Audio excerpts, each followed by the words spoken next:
J'appartenais à la communauté de l'Emmanuel depuis 1973. En janvier 1975, j'étais à une réunion de prière de l'Emmanuel dans la crypte de Saint-Sulpice. Cette réunion se tenait tous les jeudis à 8h30, 20h30. Et il y avait juste une chaise à ma droite. Nous étions environ 400. Il y avait juste une place qui était là, je ne sais pourquoi. Et ce prêtre que je ne connaissais pas du tout, le père Delfieux, est venu me demander s'il pouvait s'y asseoir. Et c'est lui qui m'a fait part presque aussitôt de son projet de fondation monastique. Je n'ai évidemment pas dit oui, ça n'aurait pas été très sérieux de m'engager tout de suite et à l'aveuglette.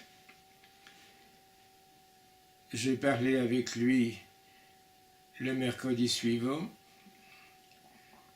Je ne me suis pas emballé, mais j'ai reçu ensuite un signe tellement clair que c'est à cela que le Seigneur m'appelait, que le retrouvant ce mercredi soir, je me suis senti heureux en lui disant « J'ai lu votre projet, il appelle de moi une réponse simple, un oui entier et définitif. » Il y a 40 ans de cela, et je peux dire que cette adhésion en moi n'a jamais bougé, que je n'ai jamais envisagé de prendre une autre route que celle de la fraternité de Jérusalem.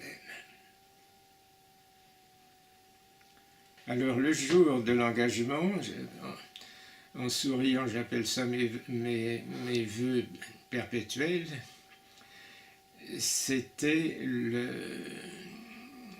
22 janvier 1975. Et nous allons fêter nos 40 ans à la Toussaint, donc je me suis engagé nettement avant que ça commence. Je suis entré dans une communauté où je ne savais pas du tout où je mettais les pieds, puisqu'elle n'existait pas encore. Mais au bout de 9 mois, nous sommes trouvés à Saint-Gervais ensemble, nous avons revêtu la coule blanche, et notre vie a commencé comme il était prévu.